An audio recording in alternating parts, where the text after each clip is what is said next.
Hello everyone, कैसे हो आप सब। एक बार पुनः स्वागत है आप सभी का हमारे अपने YouTube channel Shiv coaching classes पर। उम्मीद करते हैं आप सभी मस्त होंगे, बेहतर होंगे, आप सभी की पढ़ाई भी अच्छे से चल रही होगी। तो आज की इस वीडियो में हम देखने वाले हैं क्लास 12 बायोलॉजी एनसीईआरटी के 80 इंपोर्टेंट क्वेश्चन, यानी यहाँ पे हम 80 इंपोर्टेंट क्वेश्चन देखने वाले हैं जो कि आपके बोर्ड एग्जाम के लिए काफी इंपोर्टेंट है। और यदि आप पूरे चैप्टर से, चैप्टर 1 से लेकर के चैप्टर 13 तक के पूरे चैप्टर में से केवल अगर आप इन 80 यानी कि 80 इंपोर्टेंट क्वेश्चनों को तैयार कर लेते हैं तो डेफिनेट रूप से आपकी तैयारी बहुत अच्छी हो जाएगी बोर्ड एग्जाम के लिए। तो चलिए सीधे वीडियो को स्टार्ट करते हैं। सबसे पहले हम देखेंगे यहां पे चैप्टर 1 के इंपोर्टेंट क्वेश्चन, इसके बाद क्रमशः हम चैप्टर 2, 3, 4, 5 इस प्रकार से टोटल चैप्टर 13 तक के इंपोर्टेंट क्वेश्चन देखने वाले हैं। तो चलिए सीधे वीडियो को स्टार्ट करते हैं। सबसे पहले हम बात करते हैं चैप्टर 1 की। चैप्टर 1 है हमारा पुष्पीय पादपों में लैंगिक जनन यानी कि sexual reproduction in flowering plant. तो सबसे पहले हमारा जो चैप्टर 1 है इसके आप देखेंगे इंपोर्टेंट क्वेश्चन। चलिए सबसे पहले बात करते हैं चैप्टर 1 से आपको कौन कौन से इंपोर्टेंट क्वेश्चन तैयार करना है। तो चैप्टर 1 से देखिए पहला क्वेश्चन आपको इंपोर्टेंट क्वेश्चन तैयार करना, द्विनिषेचन यानी डबल फर्टिलाइजेशन क्या होता है, और इसके अलावा त्रिसंलयन यानी कि ट्रिपल फिजन। तो द्विनिषेचन व त्रिसंलयन आपको तैयार कर लेना है, यानी डबल फर्टिलाइजेशन और त्रिसंलयन यानी कि ट्रिपल फिजन। अगला इंपोर्टेंट क्वेश्चन आपको तैयार करना है चैप्टर 1 से, पुष्प की संरचना का नामांकित चित्र बनाइए। एक प्रारूपिक पुष्प की संरचना आपको तैयार करना है जो कि आपको वेल लेवल्ड डायग्राम तैयार करनी है। इसके बाद अगला इंपोर्टेंट क्वेश्चन आपको तैयार करना है, नर व मादा युग्मकोद्भिद में अंतर क्या होता है, मेल और फीमेल गैमेटोफाइट्स के मध्य डिफरेंस आपको तैयार करना है।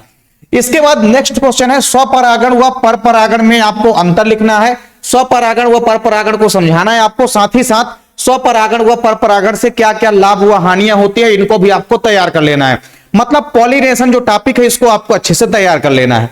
अगला इंपोर्टेंट क्वेश्चन है, परागकण की संरचना का नामांकित चित्र आपको बनाना है। तो परागकण की संरचना यानी आप देखेंगे पोलन ग्रैंड की स्ट्रक्चर, किसकी स्ट्रक्चर आपको देखनी है, स्ट्रक्चर ऑफ पोलन ग्रैंड, यानी परागकण की संरचना आपको बनानी है। परागकण की जगह में आपको लघु बीजाणु लिखा भी मिल सकता है। चलिए अगला क्वेश्चन आपको तैयार करना है, बहुभ्रूणता को उदाहरण सहित समझाना है। पॉलीएम्ब्रियोनी क्या होती है, पॉलीएम्ब्रियोनी को आपको विद एग्जांपल एक्सप्लेन करना है। नेक्स्ट क्वेश्चन आपको चैप्टर 1 से तैयार करना है, वेगिंग तथा विपुंसन को आपको तैयार करना है। किसको किसको तैयार करना है, वेगिंग और विपुंसन, दोनों इंपोर्टेंट क्वेश्चन है, इनको आपको तैयार करना है। इसके बाद अगला इंपोर्टेंट क्वेश्चन आपको चैप्टर 1 से तैयार करना है, टेपिटम क्या है, टेपिटम के 2 कार्य या महत्व लिखना। ठीक, इसके बाद अगला इंपोर्टेंट क्वेश्चन आपको तैयार करना है, अनिषेक फलन और अनिषेक जनन क्या होते हैं, यानी कि पार्थिनोकार्पी और पार्थिनोजिनेसिस के ऊपर आपको टिप्पणी तैयार कर लेनी है। तो चैप्टर 1 से आपको इतने इंपोर्टेंट क्वेश्चन तैयार करने हैं, इसका आप स्क्रीनशॉट ले सकते हैं। तो चैप्टर 1 में आपने देखा कि आपको 8 से 9 इंपोर्टेंट क्वेश्चन तैयार कर लेना है मत, और अगर लगभग आप इन 8-9 इंपोर्टेंट क्वेश्चनों को तैयार कर लेते तो डेफिनेट रूप से इसके अलावा कोई भी क्वेश्चन आपके चैप्टर 1 में आने वाला नहीं है। मेन आपके एग्जाम में यही क्वेश्चन अधिकतर बार बार रिपीट होते हैं और यही क्वेश्चन आने की पूरी संभावना है। चलिए अब हम बात करते हैं चैप्टर 2 की। चैप्टर 2 में सबसे पहले आपको तैयार करना है, वृषण व अंडाशय के 2 कार्य लिखना है। चैप्टर 2 हमारा है मानव जनन यानी कि ह्यूमन रिप्रोडक्शन। इसमें से भी कई सारे इंपोर्टेंट क्वेश्चन पूछे जाएंगे आपको बोर्ड एग्जाम में। पहला इंपोर्टेंट क्वेश्चन आपको तैयार करना है, वृषण व अंडाशय के कार्य, यानी आपको फंक्शन तैयार करने हैं टेस्टिस और ओवरी के। इसके बाद दूसरा इंपोर्टेंट क्वेश्चन है कि पुरुषों में जो वृषण होते हैं, जो टेस्टिस होती है, ये उदर गुहा के बाहर स्थित होती है, क्यों। तो आपको सिंपल से इसका कारण तैयार कर लेना है कि पुरुषों में जो वृषण है ये उदर गुहा के बाहर क्यों स्थित होते हैं। अगला क्वेश्चन आपको तैयार करना है, ग्राफियन फॉलिकल और उस अंडाणु का नामांकित डायग्राम आपको तैयार करना है। किसका किसका, ग्राफियन फॉलिकल का, यानी जो आपकी ग्राफियन पुटिका होती है, और इसके अलावा अंडाणु यानी कि ओवम की स्ट्रक्चर आपको तैयार करनी है। अगला क्वेश्चन है, शुक्राणु की संरचना को सचित्र समझाइए। आपको स्पर्म की संरचना को बाकायदे से एक्सप्लेन करना है, साथ ही साथ डायग्राम भी अच्छे से तैयार कर लेना है। इसके बाद अगला इंपोर्टेंट क्वेश्चन है, शुक्राणु जनन तथा अंडाणु जनन को समझाते हुए इनमें अंतर लिखना है आपको। दोनों इंपोर्टेंट क्वेश्चन है, शुक्राणु जनन व अंडाणु जनन होता क्या है, इसका ग्राफिकल फॉर्म आपसे बनना चाहिए समझाने के लिए। साथ ही साथ शुक्राणु जनन और अंडाणु जनन में अंतर, जो कि one of most important chapter है, one of most important question इस चैप्टर का, इसको भी आपको तैयार कर लेना है। अगला क्वेश्चन आपको तैयार करना है, नर जनन तंत्र तथा मादा जनन तंत्र आपको एक्सप्लेन करना है। पूरा का पूरा जो मेल रिप्रोडक्टिव सिस्टम है और फीमेल रिप्रोडक्टिव सिस्टम है, इसको आपको तैयार कर लेना है। अगला क्वेश्चन है, अपरा या प्लेसेंटा क्या होता है, इसके कार्य जरूर आपको तैयार कर लेनी है। कम से कम 3 से 4 कार्य आपको फिर भी तैयार करना है। अगला क्वेश्चन है वृषण व अंडाशय की संरचना का नामांकित डायग्राम आपको तैयार करना है। किसका किसका? वृषण का और अंडाशय का, दोनों की स्ट्रक्चर आपसे बननी चाहिए, और ना केवल स्ट्रक्चर बल्कि इनके टीएस की संरचना भी आपसे बननी चाहिए। अगला क्वेश्चन है मासिक चक्र या रजोधर्म चक्र क्या होता है? इस क्रिया में शामिल जो हार्मोन्स हैं उनके नाम भी आपको तैयार करना है। तो मासिक चक्र यानी मेंस्ट्रुअल साइकिल क्या होती है, इसके बारे में आपको पूरा एक्सप्लेन करना है। साथ ही साथ इस क्रिया में जो शामिल हार्मोन्स हैं उनके भी आपको नाम लिखना है। अगला इंपॉर्टेंट क्वेश्चन है प्रसव क्या होता है, और इस क्रिया में शामिल जो हार्मोन्स हैं उन हार्मोन्सों के नाम भी आपको बता देना है। चलिए, तो चैप्टर 2 का भी आप स्क्रीनशॉट ले सकते हैं। चैप्टर 2 से ये सारे इंपॉर्टेंट क्वेश्चन है जिनको आपको तैयार कर लेना है। चलिए, इसके बाद आपको चैप्टर 3 से इंपॉर्टेंट क्वेश्चन कौन कौन से तैयार करना है। तो पहला इंपॉर्टेंट क्वेश्चन तो आपको तैयार करना है कि निम्न यौन संचरित रोगों को समझाइए। कई सारे यौन संक्रमित रोग हैं जिनसे संबंधित क्वेश्चन आपके एग्जाम में जरूर पूछा जाएगा। तो सबसे पहले आपको एड्स के बारे में एक्सप्लेन करना है। इसके बाद आपको सिफिलिस रोग के बारे में पूरा का पूरा तैयार करना है। इस रोग का वाहक कौन सा है, इसका कारक कौन सा होता है, इसके अलावा इस रोग के लक्षण और इसका निदान कैसे कर सकते हैं, ये आपको एक्सप्लेन करना है। साथ ही साथ गोनेरिया रोग के ऊपर भी आपको टिप्पणी तैयार कर लेनी है। चलिए, अगला क्वेश्चन आपको तैयार करना है चैप्टर 3 से test tube baby. One of most important question है, टेस्ट ट्यूब बेबी क्या होती है, यानी कि परख नली शिशु क्या होता है, इसको आपको एक्सप्लेन करना है। इसके बाद अगला क्वेश्चन है एमनियोसिंथेसिस विधि क्या होती है, इसको आपको एक्सप्लेन करना है। ठीक, चलिए, अगला क्वेश्चन है कि जनसंख्या वृद्धि के कारण व जनसंख्या नियंत्रण के उपाय लिखिए। ये क्वेश्चन भी कई बार आपके एग्जाम में पूछा गया है, तो इसको भी आपको तैयार करना है कि जनसंख्या वृद्धि के क्या क्या कारण हो सकते हैं, और जनसंख्या अगर हम नियंत्रित करना चाहते हैं तो उसके लिए हमको कौन कौन सी विधियां अपनानी पड़ेगी, कौन कौन से कारणों को अपना करके हम जनसंख्या नियंत्रण कर सकते हैं।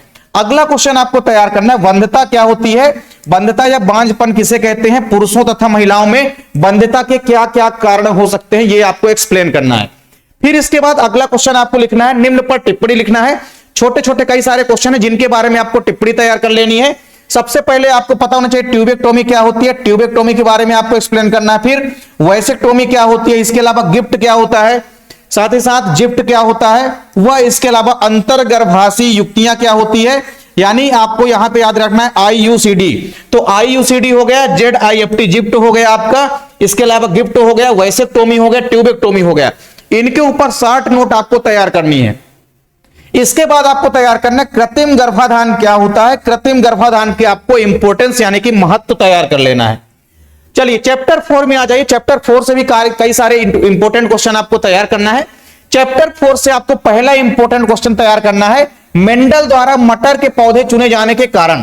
कौन कौन से कारण थे, मेंडल ने मटर का पौधा ही चुना, इसके क्या कारण थे, ये आपको तैयार करना है। दूसरा क्वेश्चन है समयुग्मजी और विषमयुग्मजी में आपको अंतर बताना है, यानी होमोजाइगस व हेट्रोजाइगस के मध्य आपको अंतर तैयार करना है।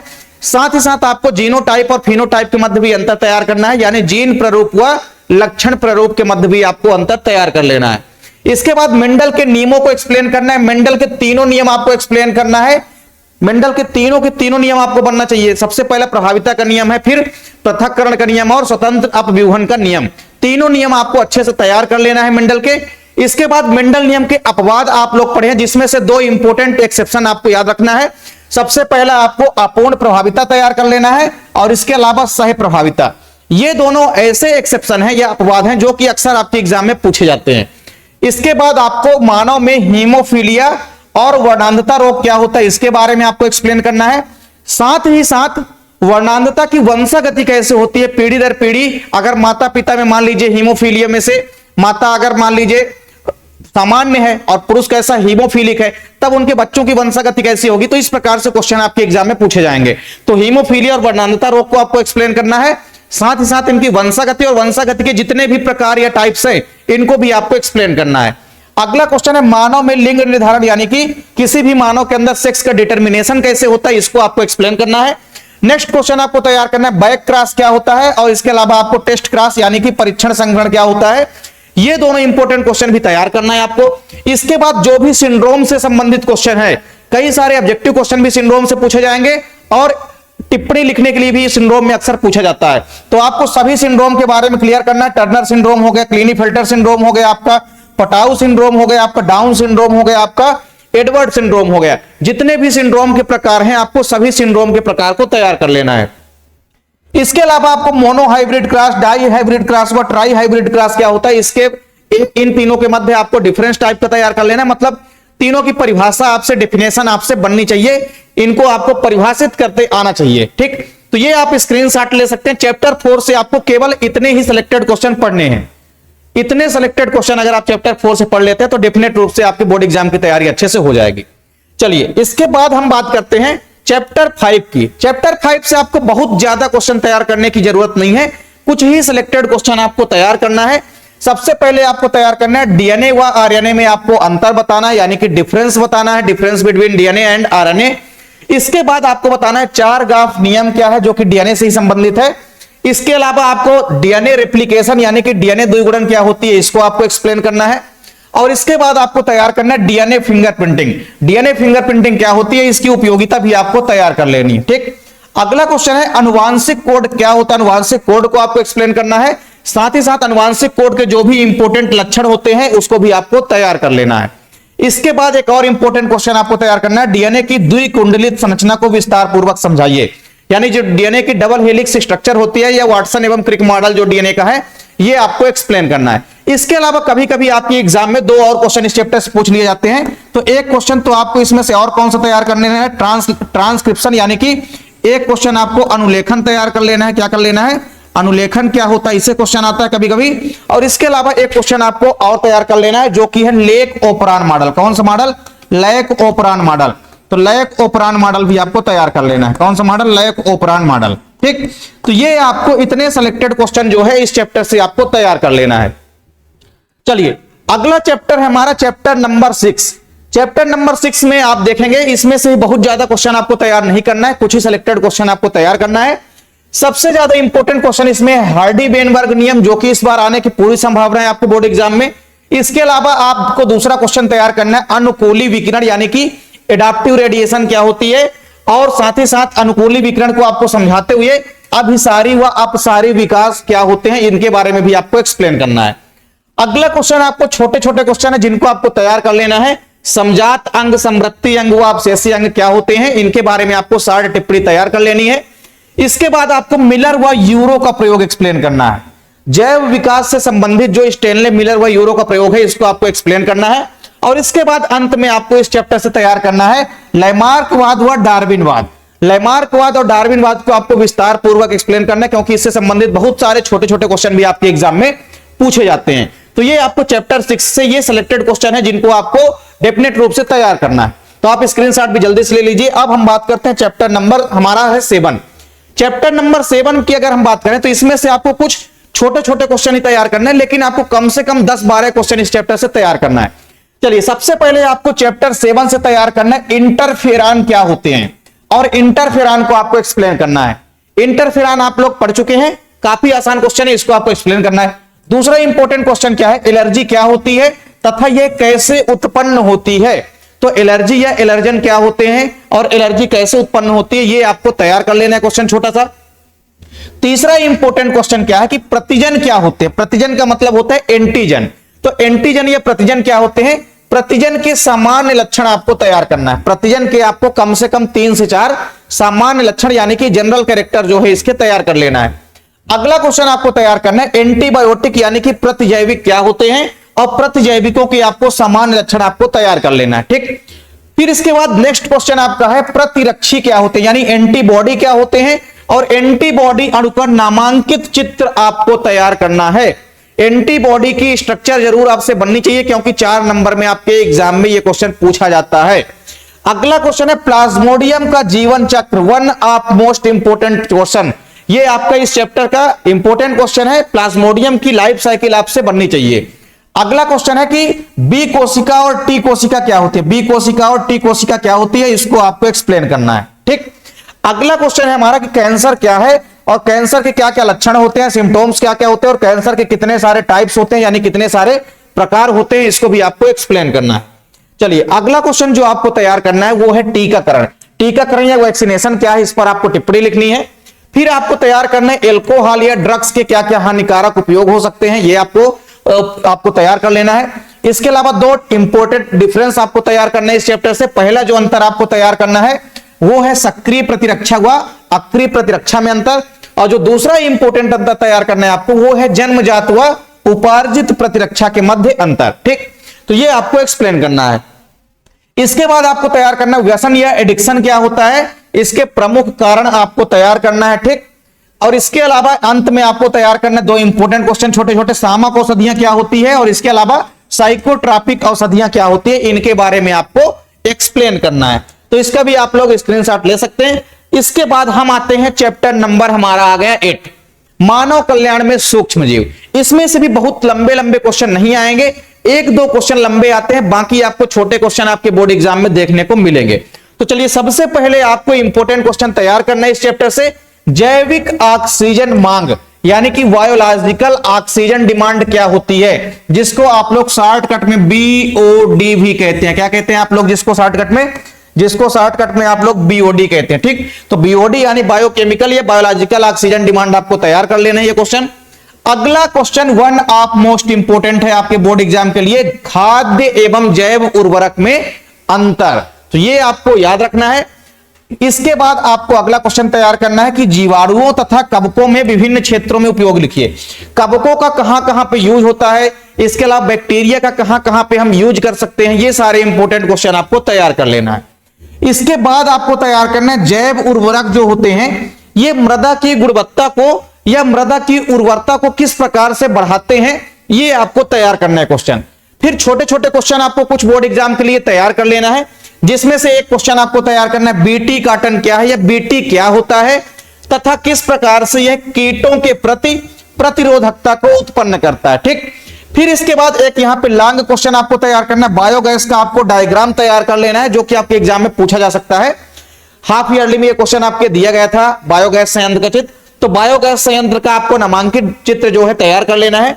इसके अलावा प्रतिजैविक क्या होते हैं, इसके कौन कौन से स्रोत होते हैं, इसके कौन कौन से इंपोर्टेंट कैरेक्टर या गुण होते हैं तथा प्रतिजैविक की कहां कहां पे उपयोगिता है, ये क्वेश्चन आपको तैयार कर लेना है। इसके बाद एक इंपॉर्टेंट क्वेश्चन आपको तैयार करना है, एलएसडी क्या होता है और एलएसडी का स्रोत कहां कहां पे होता है और एलएसडी के क्या क्या दुष्प्रभाव हो सकते हैं, कौन कौन से हानिकारक प्रभाव हो सकते हैं एलएसडी के, ये आपको तैयार करना है। फिर इसके बाद अगला क्वेश्चन आपको तैयार करना है जैव पीड़कनाशी। जैव पीड़कनाशी क्या होते हैं, जैव कीटनाशी तथा जैव शाकनाशी को आपको एक्सप्लेन करना है। सारे के सारे क्वेश्चन हमने आपको एक्सप्लेन करा दिए हैं, तो अगर आप कोई क्वेश्चन इनमें से नहीं भी पढ़े हैं तो आप प्लेलिस्ट में जाकर के देख सकते हैं, वहां सारे के सारे क्वेश्चन के सलूशन भी आपको मिल जाएंगे। ठीक, तो चैप्टर 8 से आपको इतने ही इंपॉर्टेंट क्वेश्चनों को तैयार करना है। अब इसके बाद हमारी यूनिट नंबर 4 स्टार्ट होती है, जो कि हमारी है बायोटेक्नोलॉजी। तो चैप्टर नंबर 9 जो है हमारा बायोटेक्नोलॉजी एवं उसके अनुप्रयोग जो है, तो इस चैप्टर से आपको सिलेक्टेड क्वेश्चन तैयार करना है। बायोटेक्नोलॉजी के दोनों चैप्टर आपके लिए काफी आसान है और अच्छे खासे नंबर दे करके जाते हैं, क्योंकि इसमें से सिलेक्टेड क्वेश्चन पूछे जाते हैं और सारे के सारे क्वेश्चन जो है सिलेक्टेड हैं, ज्यादा लंबा चैप्टर भी नहीं है, तो आपको सिलेक्टेड इंपॉर्टेंट क्वेश्चन तैयार करना है अच्छे से। सबसे पहला क्वेश्चन आपको इंपॉर्टेंट तैयार करना है कि आनुवांशिक अभियांत्रिकी क्या होती है और इसके प्रमुख उद्देश्य क्या क्या होते हैं, जेनेटिक इंजीनियरिंग क्या होती है, इसके इंपॉर्टेंट ऑब्जेक्ट आपको तैयार करना है। सेकंड क्वेश्चन आपका है क्लोनिंग क्या है और क्लोनिंग के कौन कौन से टाइप्स होते हैं, चाहे वो आपका सूक्ष्म जैविक क्लोनिंग हो या पादप क्लोनिंग हो या जंतु क्लोनिंग हो, तो क्लोनिंग क्या है, क्लोनिंग के प्रकारों को आपको जरूर एक्सप्लेन करना है।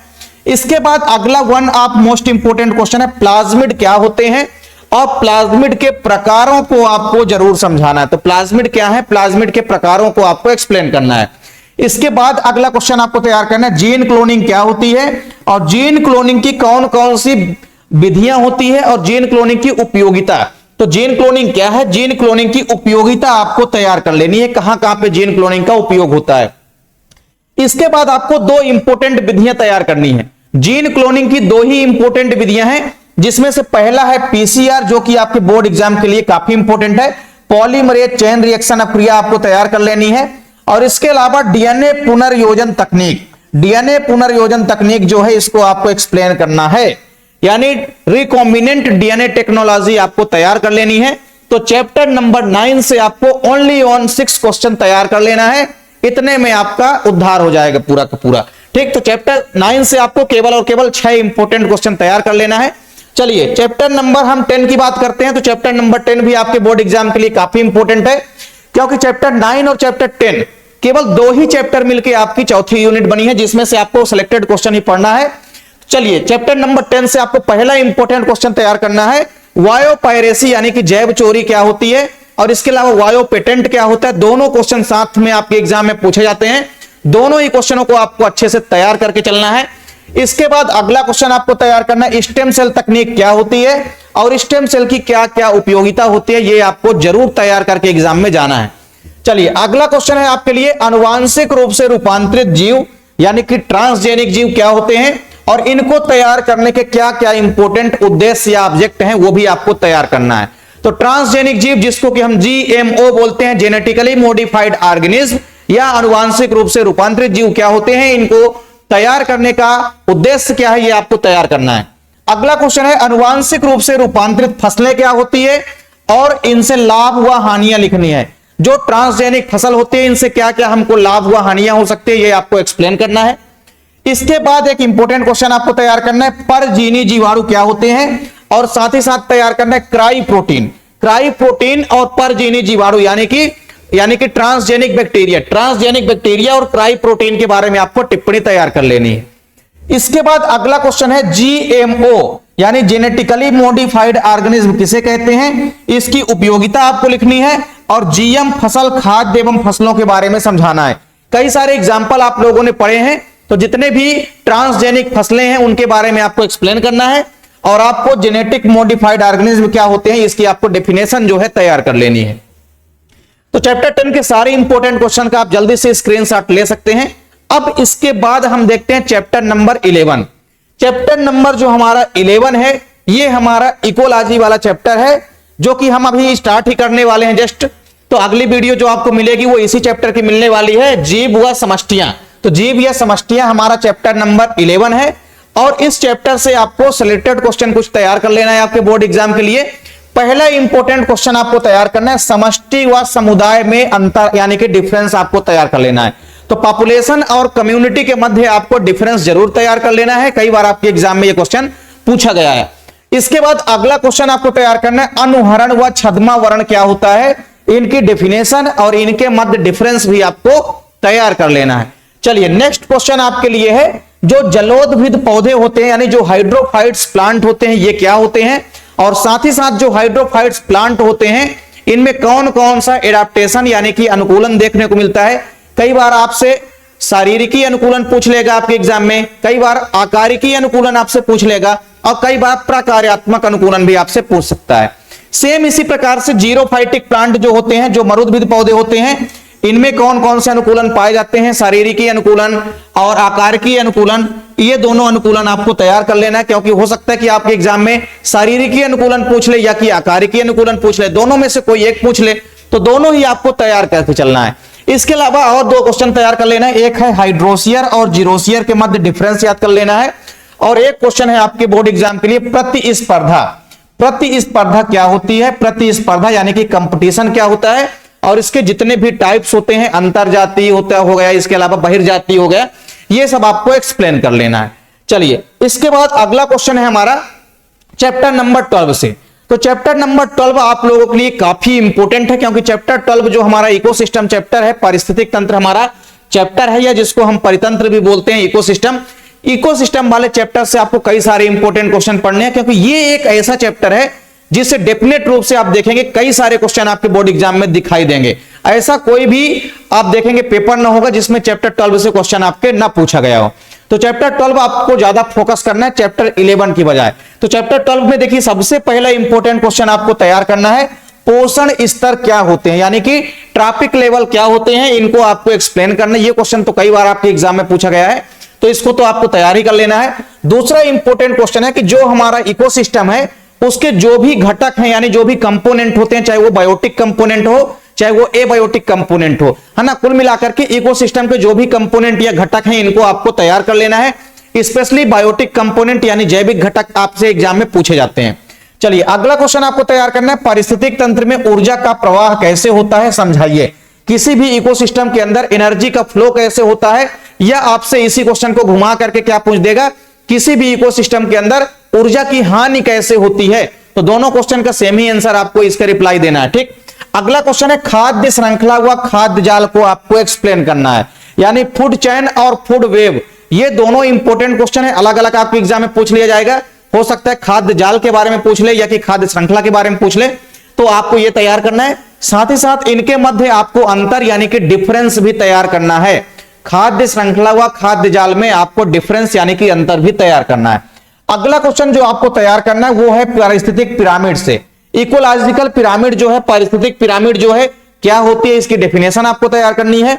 और पिरामिड कितने प्रकार के बनते हैं, पिरामिड के कौन कौन से टाइप्स हैं, जितने भी टाइप्स हैं, चाहे वो आपका ऊर्जा का पिरामिड हो, चाहे वो आपका जीव संख्या का पिरामिड हो, या वो आपका जीव भार का पिरामिड हो, तीनों के पिरामिड आपसे बनने चाहिए। और इन तीनों पिरामिडों की कंडीशन भी आपसे बननी चाहिए। कंडीशन का मतलब यह है कि जैसे मान लीजिए आपसे स्पेशली पूछ देगा कि किसी भी तालाब के इकोसिस्टम में जीव संख्या के पिरामिड को समझाइए, या आपसे पूछ देगा घास के मैदान में ऊर्जा का पिरामिड कैसा बनता है समझाइए, या आपसे पूछ देगा कि किसी भी जंगल में यानी कि वन में जीव संख्या का पिरामिड कैसे बनता है, ये आपको एक्सप्लेन करना है। तो कोई भी कंडीशन आपसे दे दी जाए, आपको पारिस्थितिक पिरामिड से संबंधित पूरे के पूरे क्वेश्चन जो है सॉल्व कर लेने हैं।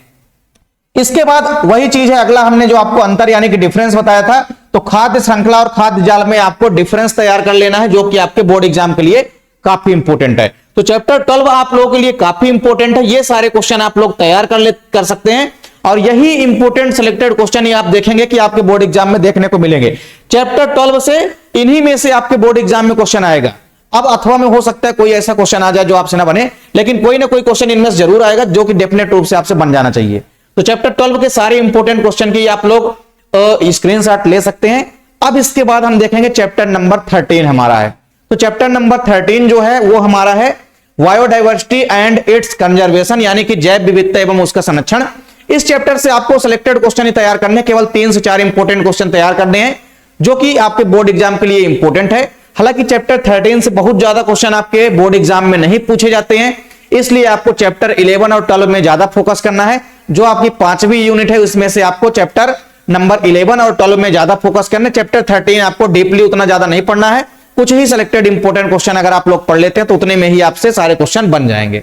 तो चलिए चैप्टर नंबर 13 की अगर हम बात करते हैं, तो चैप्टर नंबर 13 से आपको पहला इंपोर्टेंट क्वेश्चन तैयार करना है, राष्ट्रीय उद्यान व अभयारण्य किसे कहते हैं। भारत के प्रमुख राष्ट्रीय उद्यानों और अभयारण्यों के आपको नाम लिखना है। भारत के जितने भी इंपोर्टेंट नेशनल पार्क हैं और जितने भी सेंचुरीज हैं यानी कि अभयारण्य हैं, इनके आपको नाम एक्सप्लेन करना है। साथ ही साथ इनकी क्या क्या विशेषता होती है, कौन कौन से वन्य प्राणी यहां पर पाए जाते हैं, ये आपको एक्सप्लेन करना है। इसके बाद अगला क्वेश्चन आपको तैयार करना है सामुदायिक वानिकी से संबंधित, कि सामुदायिक वानिकी क्या होती है, सामुदायिक वानिकी के क्या क्या उद्देश्य होते हैं, और जो भारत के वन है, स्पेशली जो हमारा इंडिया है, इसके जितने भी वन है यानी कि फॉरेस्ट है, इसकी क्या क्या विशेषता यानी कि क्या क्या इसके इंपोर्टेंट कैरेक्टर हैं, वो आपको तैयार जरूर कर लेना है। इसके बाद अगला क्वेश्चन आपको तैयार करना है संकटग्रस्त प्रजातियां, जो इंडेंजर्ड स्पीसीज होती है, संकटग्रस्त प्रजातियां होती है, ये क्या होती हैं और इनके विभिन्न प्रकारों का भी वर्णन करना है। जितने भी इंडेंजर्ड स्पीसीज या संकटग्रस्त जातियों के जितने भी इंपोर्टेंट प्रकार हैं, ये भी आपको तैयार कर लेना है। इसके अलावा कभी कभी इस चैप्टर से आपके एग्जाम में एक और क्वेश्चन पूछ लिया जाता है, और वो है बायोस्फीयर रिजर्व। बायोस्फीयर रिजर्व क्या होते हैं, बायोस्फीयर रिजर्व, बायोस्फीयर रिजर्व क्या होते हैं, भारत के प्रमुख बायोस्फीयर रिजर्व के नाम आपको बनना चाहिए। तो ये आप चैप्टर 13 से आपको केवल इतने ही सिलेक्टेड इंपोर्टेंट क्वेश्चन तैयार करने हैं, जो कि आपके एग्जाम में आ सकते हैं। इसके अलावा आपके एग्जाम में राष्ट्रीय उद्यान व अभयारण्य के मध्य डिफरेंस यानी कि अंतर भी पूछा जा सकता है, लेकिन बहुत कम चांसेस हैं। तो आपको कुल मिलाकर के ये 4 इंपोर्टेंट क्वेश्चनों पर आपको फोकस करना है, जो कि आपके बोर्ड एग्जाम के लिए काफी इंपोर्टेंट है। तो इस प्रकार से हमने आज की इस वीडियो में चैप्टर 1 से लेकर के चैप्टर 13 तक के लगभग 80 इंपोर्टेंट क्वेश्चनों को कराया है। और ये अगर आप लोग 80 इंपोर्टेंट क्वेश्चनों को कवर कर लेते हैं अच्छे से, अगर आप लोग इन 80 क्वेश्चनों को पढ़ लेते हैं, तो डेफिनेट रूप से आप बोर्ड एग्जाम में अच्छे नंबर लाएंगे बायोलॉजी में। तो आप लोग अभी से तैयारी शुरू कर दीजिए, और जितने भी इंपोर्टेंट क्वेश्चन हमने आपको सभी चैप्टर वाइज चैप्टर कराए हैं, तो सभी क्वेश्चनों को आप पढ़िए, और जो भी क्वेश्चन आपसे नहीं बनते हैं आप प्ले लिस्ट में जाकर के ढूंढिएगा। प्ले लिस्ट में जाकर के आप सर्च करेंगे, वहां पे आपको सारे क्वेश्चन के सोल्यूशन मिल जाएंगे। और अगर आप किसी भी विषय की, चाहे बायोलॉजी हो या फिजिक्स हो या केमिस्ट्री हो, किसी भी सब्जेक्ट की अगर आप लोग हैंड रिटन नोट्स लेना चाहते हैं, तो उसके लिए आपको कांटेक्ट करना पड़ेगा शिव कोचिंग क्लासेस जो आपका चैनल है, इसमें कांटेक्ट नंबर आपको करना पड़ेगा 9685299149 पर। आपको व्हाट्सएप के माध्यम से हैंड रिटन नोट्स जो है प्रोवाइड कराई जाएगी। तो उम्मीद करता हूं वीडियो आज की आपको पसंद आई होगी। अगर आप लोगों को वीडियो अच्छी लगे तो आप लोग लाइक कमेंट जरूर किया करिए। साथ ही साथ आप लोग ज्यादा से ज्यादा अपने दोस्तों के मध्य भी शेयर करें, और अगर आप लोग चैनल पे नए हैं तो चैनल को सब्सक्राइब जरूर कर लीजिए। साथ ही साथ आप लोग बेल आइकन प्रेस कर लीजिए ताकि वीडियो की नोटिफिकेशन भी आपको मिलती रहे। मिलते हैं आप लोगों से नेक्स्ट वीडियो में, तब तक के लिए जय हिंद, वंदे मातरम।